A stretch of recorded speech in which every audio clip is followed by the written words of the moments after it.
Ya estamos de regreso aquí en Ángulos platicando acerca de la reforma educativa o una de las leyes secundarias que ya se aprobaron en la Cámara de Diputados y se van a discutir en los próximos días en el Senado, a donde ya fue enviada la minuta. Y parte de lo que contempla esta segunda iniciativa es la evaluación de los maestros. La pregunta es, hoy, ¿no eran evaluados los maestros?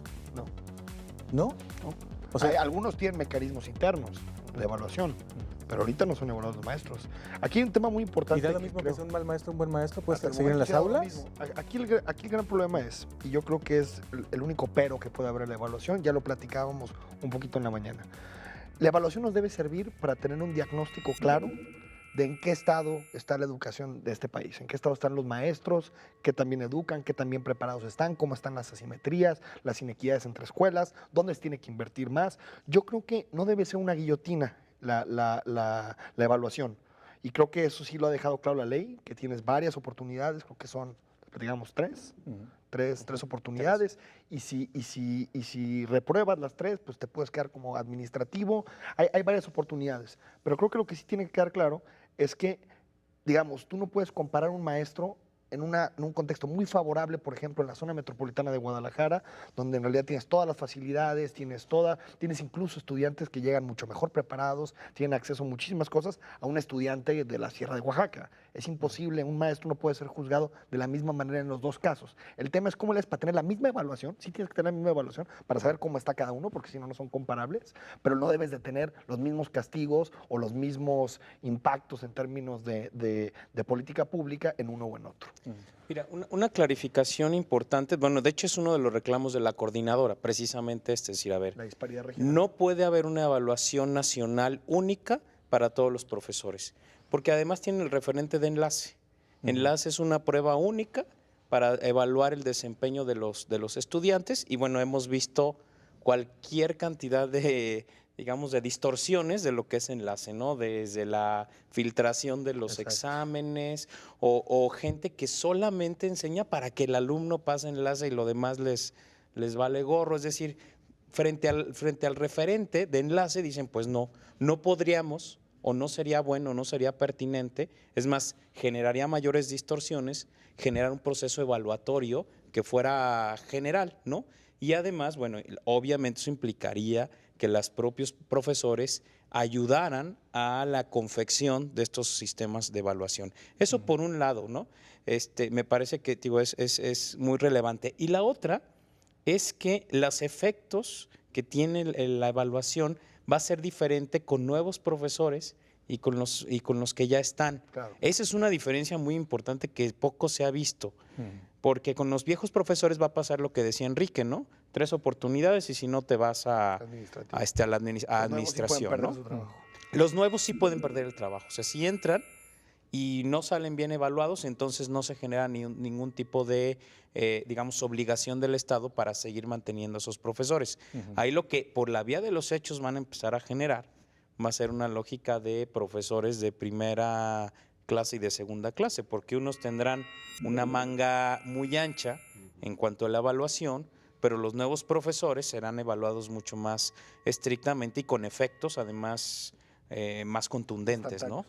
Ahí quería ver, ahí la propuesta que planteó la coordinadora, ellos hablaban de crear un sistema de evaluación que sea horizontal. Critican que la reforma educativa lo que trae ahora es una estructura mucho más vertical con la creación del Instituto Nacional de Evaluación Educativa, con la creación de este sistema de evaluación educativa, todo va a estar, la Junta de Gobierno del Instituto pues lo designa directamente el presidente, nombra 5 opciones, hay una terna en el legislativo.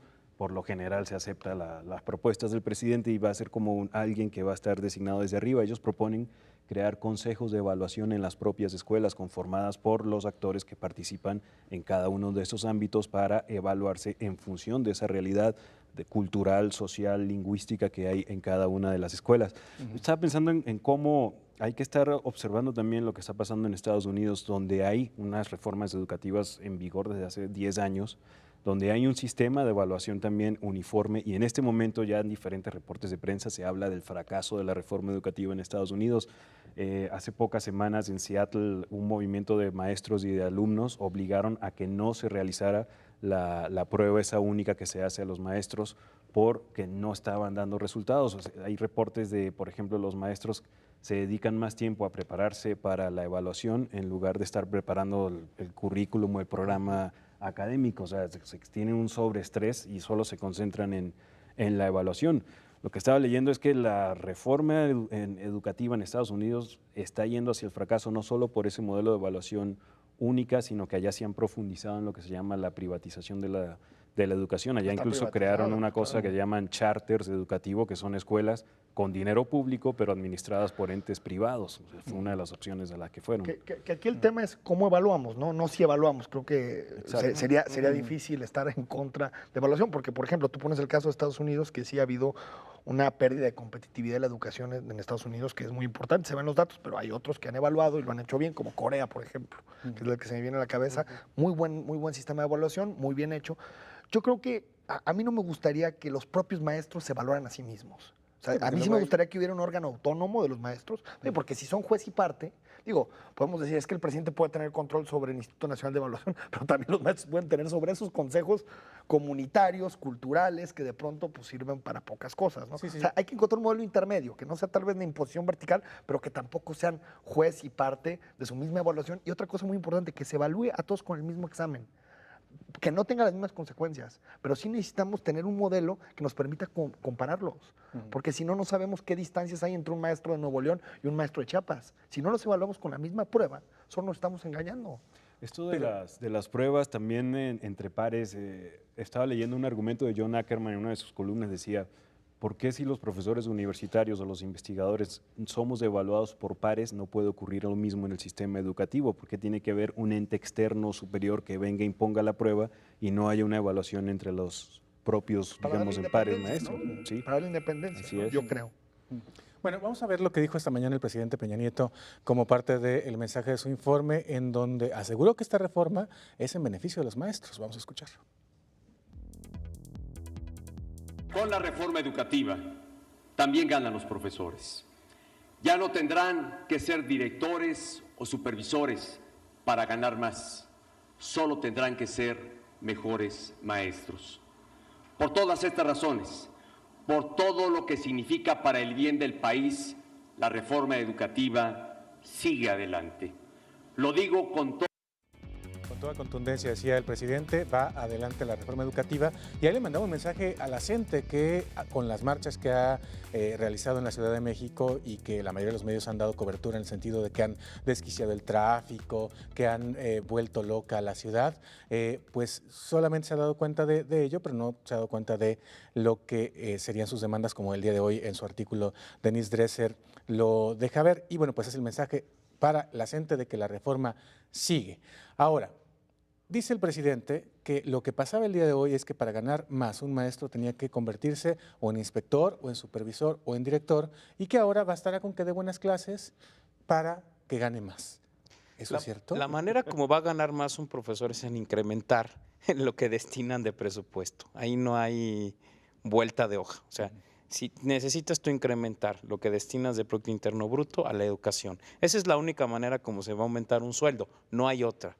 La otra sería que los corras, esa es la otra manera, y entonces que redistribuyas lo que están ganando. Es decir, ahí me parece que el presidente sobreexalta una cosa, incluso llegando a casi el engaño, porque una reforma educativa, vuelvo a repetir, en sentido amplio incluso, hubiera podido llegar a decir, vamos a enganchar una parte del presupuesto fijo para el tema educativo. Y entonces me comprometo a subirlo en mi sexenio, no, vámonos al 5%.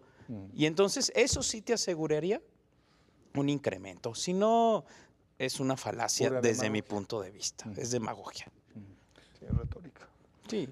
Ahora, me quiero regresar a un punto que tocaba Jesús, y ahorita ponemos el siguiente byte de Peña Nieto, en donde le dice a los padres de familia que sus hijos y ellos también se van a ver beneficiados, y lo discutimos. Pero hay una parte que me regresaba, Jesús, porque justo que pensaba en el corte, lo que nos decía el secretario de Educación, Francisco Ayón, aquí en Ángulos, cuando vino a propósito del arranque del ciclo escolar, que es que como está hoy el sistema educativo, con lo que tiene de recursos, le es imposible dejar de cobrar las cuotas porque no puede pagarle los trapeadores, el papel del baño, el jaboncito o algunos de los materiales consumibles que se utilizan en las escuelas el día de hoy.